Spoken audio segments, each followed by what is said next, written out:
Hey, it's me, Nalthazar, and welcome to another video. This is going to be my Mythic and Masterpiece Chase card video for Ikoria. Now, there are a lot of cards here because Ikoria has the best pool of masterpieces, in my opinion, since Core 19.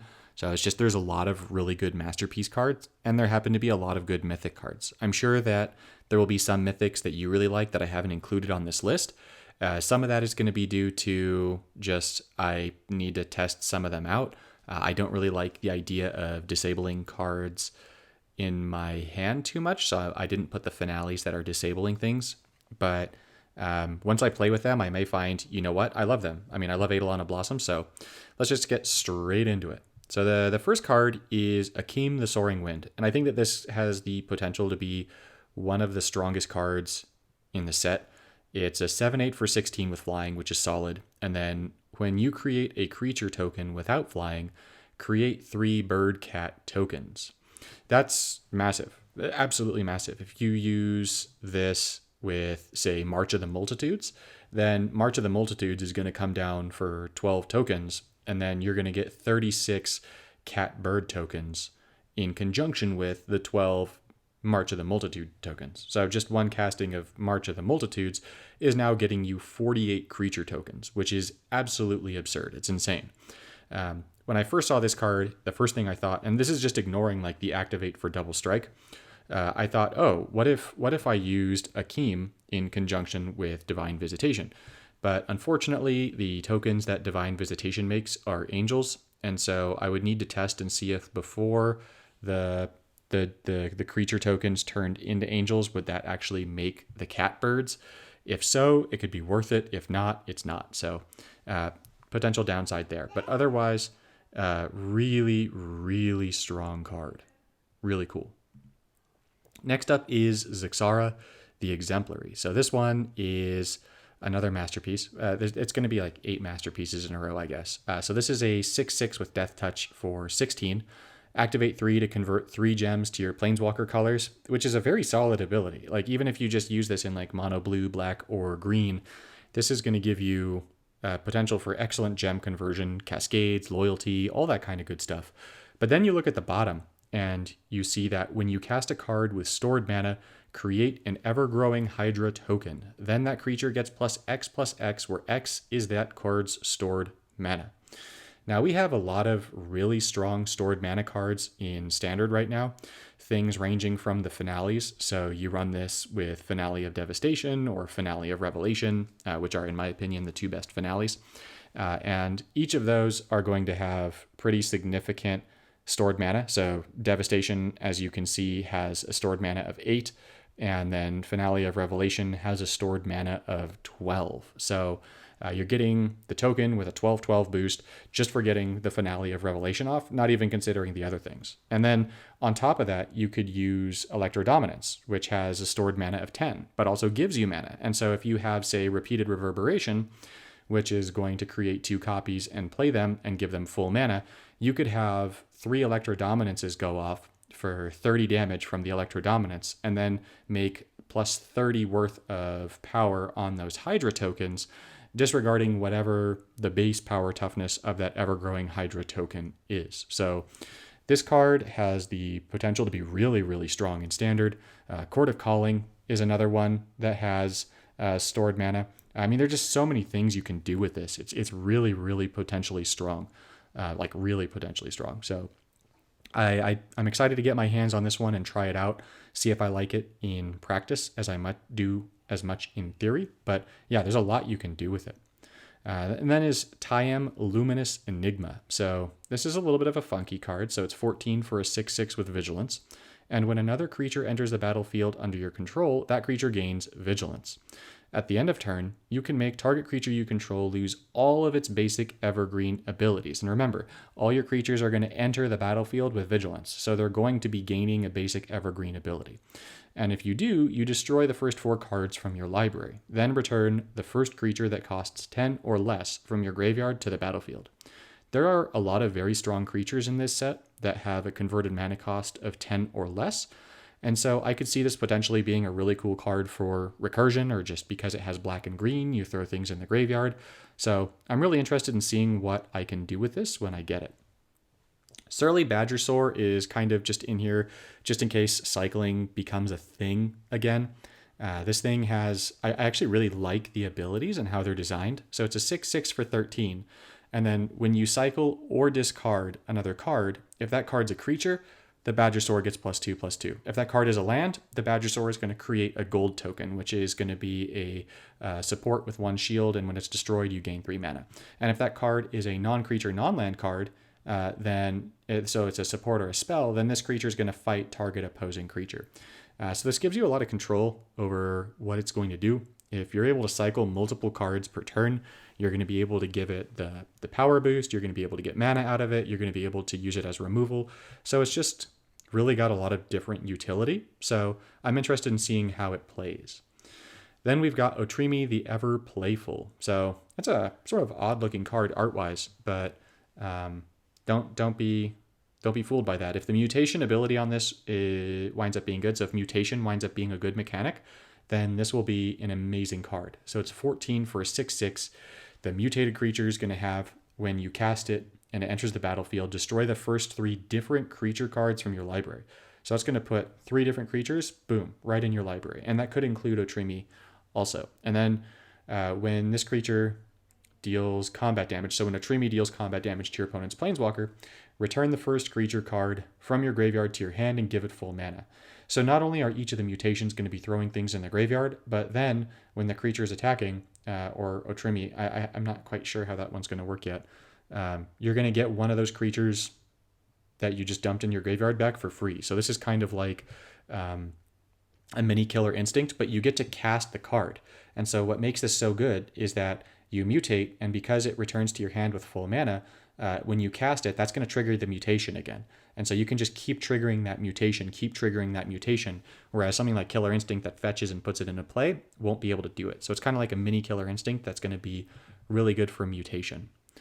Now we've got Calla Max the Stormsire. So when you cast a card with Flash, if it's not a copy that. That card gains full mana.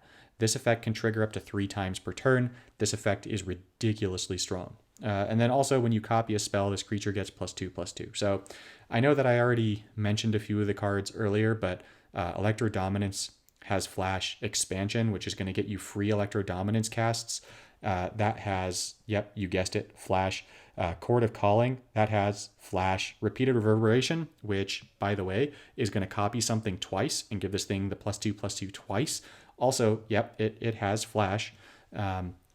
Embercleave, yep, that card has Flash. And then if you wanted to, just for shenanigans, you could throw in Teferi Time Raveler, use your first ability, and the first spell in your hand gains 3 mana and Flash. So you can make it so that anything has Flash. So any spell that you want to play now is going to be able to copy itself, gain full mana, be played again. So you can do that every single turn with Calla Max. This card is, it looks really good, like really, really good. Like this is I think one of the best cards in the set. It's so good. All right, Jurina Kudrow. So, or maybe it's Japanese. I don't know. Jurina. I'm not sure. So this one, when it enters the battlefield, create X human soldier tokens. X is equal to your experience points. And then while on the battlefield, your humans get +3/+0. And whenever you cast a human, you gain 2 experience. So I would imagine that when you cast Jinra, you're going to gain 2 experience points immediately. But the really cool thing about this is going to play really well with Daxos, the new Planeswalker from the most recent dual decks, and Calamity, the other Planeswalker, because as you can see, they both run off of experience points. So having a card like Jinra, and there's one other in the set that we're going to be seeing momentarily, these are cards that are going to be able to increase your experience points, which is going to empower your Planeswalker also. So not only are these going to be empowered by your Planeswalker gaining experience, but they're also going to be empowering your Planeswalker by gaining experience. So it's this symbiotic effect that looks really cool. And there's a whole lot of stuff that's going to be fetching humans, playing humans, all that kind of stuff. So this could be a really strong card. I could see this being in Calamity because Calamity likes critters that are 14 or greater in terms of their converted mana cost, and this costs 14. And I could see the other one being a little bit better in Daxos. But nonetheless, a really, really cool card. I love the idea of how it synergizes with the Planeswalkers. So this is the other card that has the experience points. So this one, when it enters the battlefield, it gets +X, where X is equal to your experience points. And then activate 3, deal 2 damage to an opposing creature. That's really a non-factor. This thing has haste and vigilance. And then also when an opposing creature dies, you gain 2 experience points. So this is going to be really, really good with Daxos. You use Daxos' third ability, and then boom, this thing becomes 12 for a 15/15 haste vigilance. And then on top of that, because you're using Daxos' third, right? Daxos' third is going to be killing creatures. That's going to give you even more experience points. You use Daxos' first ability, you get your little token down. That token's going to become pretty big pretty quickly with all the experience. There's a lot of good stuff happening. You hear the mirth and joy of my little one shrieking in the background. But yeah, this card and the previous one, both of them with the experience points, are really, really cool. Dismantling Wave, I love being able to destroy my opponent's stuff and only my opponent's stuff. And this thing, yeah, it destroys an opposing artifact or enchantment support, which is really nice. But even better, if you cycle this, when you cycle it, destroy all non-land supports. So I like World Wipes. This is going to be able to accomplish that. It's one spell that gets rid of supports. We really don't have a lot of things that are just destroy all supports. And so you can choose to just destroy one thing for 5, or you can choose to just destroy all non-land supports for 13. The only downside to Dismantling Wave is that since it can only charge 5 mana itself, you need to charge extra mana into other cards. But that being said, this looks like a very good staple for white decks. That's going to take us through all of the masterpieces and move us into the mythics. Now, as I learned today, this is actually going to be one of the mythics that will only be available in the vault, as are all the other commander mythics. So the mythics that come from the Commander Ikoria set are going to be here. So Yannick, Scavenging Sentinel, is a 5/5 for 15. When this creature enters the battlefield, you may exile another creature you control. And that's going to be permanently exiled. If you do, each creature you control gets +X/X. And then each of that creature's basic, then your creatures gain each of that creature's basic evergreen abilities. X is that creature's power. So now let's pretend for a moment that we decide to exile Gaia's Revenge, okay? So this now reads, when this creature enters the battlefield, you may exile Gaia's. If you do, each creature you control gets a permanent +16/+16 if you have no reinforcements on it. Then all of your creatures gain haste and hexproof. That seems pretty sweet to me. And because it's based on that creature's power, if they have reinforcements or buffs or supports, that's going to transfer to the rest of your creatures. And then furthermore, when Yannick dies, you get to, or is exiled, you can return the first creature card from your exile to play under your control. So let's say that you exile the Gaias, then when Yannick dies, you just get to bring the Gaias right back. So there's a whole bunch of really cool stuff you can do with this. Seems pretty strong, pretty good. I like it very much. We have Winota, Joiner of Forces. This is going to be an enabler for humans. So there's the you gain 2 experience whenever you cast a human. And with Winota, at the beginning of combat on your turn, if you control a non-human creature, fetch the first non-human and put it into play. I guess that doesn't count as casting one, so I won't do it for that. But nonetheless, this is going to get you a free creature every turn with haste and prevent damage. It's not going to be Winota, so you get to choose what other human you want it to be, because you should have Winota, and then some other creature, and then some other human. So there are a lot of options at your disposal, but this just gives you like a guaranteed fetch of whatever that other human is that you want to just mac on your opponent's face major big time. So really like this card. Really like how humans work in this set. Whirlwind of Thought, 8 mana. When you cast a non-creature card, draw a card. Then gain 3 loyalty. This effect can trigger up to 4 times per turn. That's up to 12 loyalty a turn for casting non-creature cards. That's so strong. That's so crazy strong. Like, it's so easy to cast non-creature cards. I mean, if you're using gem conversion, if you're using other things that give you mana, if you're using something like repeated reverberation, this doesn't say non-creature, non-copy. So if you're making copies, if you're using Pyromancer's Goggles, I mean, just however you want to look at it, there's just so many ways that you can use this to gain massive amounts of loyalty and draw massive amounts of cards. So this looks like a really strong card to me. I'll have to play with it and test it and see how to break it, but this definitely seems like a card that you can break pretty easily. Next up, we've got Vadrox, Apex of Thunder. So this is 15 for a 6/6, and then Mutation. Pick one of the first 3 non-creature cards from your graveyard that costs 10 or less. Fetch that card, it gains full mana. So my understanding for the way that Mutation is supposed to work is whenever you cast a copy of a card, right? Whenever you cast a reinforcement, then the mutation triggers. So if, let's say, you have Chord of Calling in your graveyard, because this doesn't exile anything, you have Vadrox mutate something, and then you Chord of Calling. Chord of Calling being ideally the only non-creature card in your graveyard, or you only have 3. You then Chord of Calling a creature, which is going to cast that creature, which is going to mutate, which is going to get you Chord of Calling back, which is going to then play, which is going to cast that creature. And now, voila, we've got a loop going of Chord of Calling in that creature. So my understanding is that right now Vadrox is not working as intended, but when Vadrox is working as intended, be careful of that. This one could go potentially infinite or pseudo-infinite, depending on how it's going to interact with Chord of Calling. But yeah, very, very scary card because of the loop potential with that mutation. Unpredictable Cyclone. This card, all right, so I like this card in paper. I like it in Puzzle Quest. So when you draw a card, you can't draw cards till end of turn. That might be a major, like, oh, why would I use this? But then when you cycle another card, meaning not Unpredictable Cyclone, fetch the first card without cycling from your library that shares a card type with the cycled card. That card gains full mana. This effect can trigger up to 3 times per turn. So you can use this in conjunction with, you have one creature that has cycling in your deck and another creature that doesn't. You cycle the creature that has cycling, and now you get a free copy of whatever the next creature is that's not got cycling, and it gets full mana. And you can do that 3 times per turn.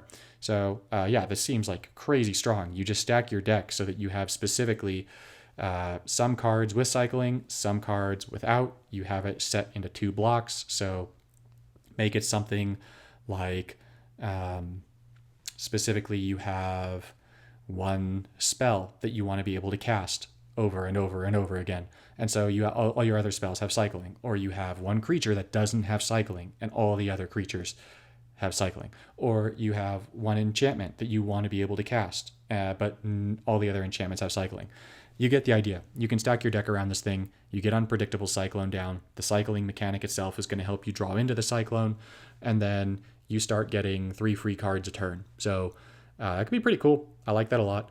I'm excited to try it out. I actually, I got this on my day 1 pulls, so I'll have to make a video about it. Titan's Nest. 8 mana support. At the beginning of your turn, destroy the top 4 cards of your library. Boom. Right there, I like it. Yet say no more. But wait, there is more. This is an infomercial, right? It's a video about the cards. This has a stored mana cost of 12, so you can use it with earlier stored mana card. But at the end of your turn, you may exile up to the first 4 cards from your graveyard. If you do, the first card in your hand gains mana equal to the number of cards exiled this way. X is this card's stored mana. So even if you just have Titan's Nest with 4 stored mana, it's going to give you 4 mana a turn. The other things that give you mana give you like 2 mana or 3 mana a turn. This gives 4. And it's also at the end of your turn, which is pretty nice, I think, because at the end of your turn, the first card in your hand is ideally just going to be something that didn't have full mana in the first place. So it's going to help charge that up a little bit more. And it's going to be dumping things into your graveyard. So wins all around. I mean, you could even choose to try and cast this without the stored mana, just so you dump things in your graveyard. So we'll have to see if it interferes too much with graveyard shenanigans because of that stored mana thing. But it could potentially be a really good mana producer and a good card. Song of Creation. This is another card that looks like it can be broken pretty savagely. So it's 8 mana. It's an enchantment with 3 shields. When you draw your first land support each turn, it gains full mana. Okay. When you cast a non-land card, draw 2 cards. Resourceful 5, so the second card you draw and on each turn, right? So the cards that you draw numbers 2, 3, 4, 5, and 6. The first card in your hand gains 3 mana for each other card in your hand. So let's say that you play something that draws 5 cards. Then that first card in your hand is going to gain 3 mana, and then 6 mana, and then 9 mana, and then 12 mana, and then 15 mana. And so you put all those together, and that's going to play literally any card in the game. So yeah, you're going to be able to do some pretty crazy stuff. If you think about this with cycling, so you just start cycling like crazy, and then you're going to be able to reorganize your hand and make it so that that first card in your hand is getting the mana that you want. You're going to be able to cycle a lot with this thing.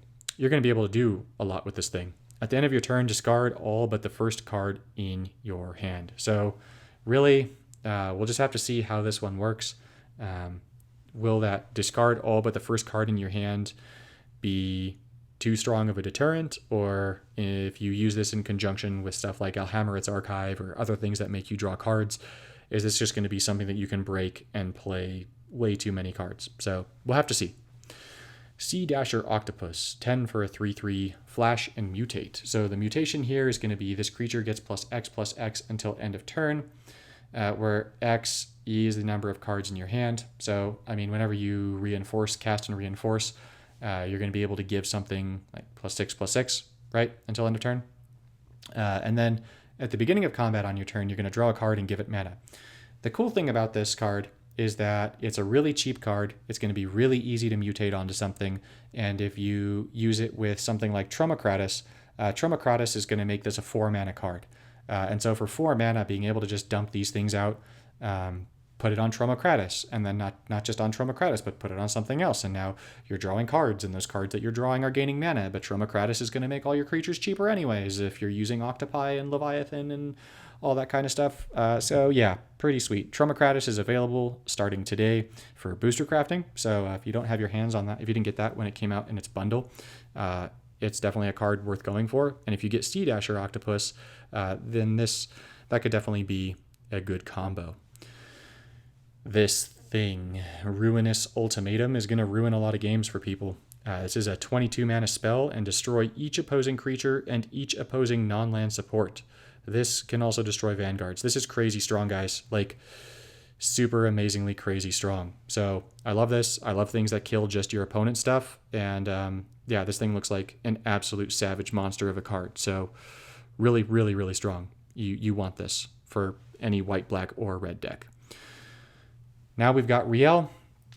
Riel the Everwise is 9 for a 3/6. While on the battlefield, it gets +X/+0, where X is the number of spells in your graveyard. You use this with something like Underrealm Lich, and you're going to have a whole bunch of spells in your graveyard.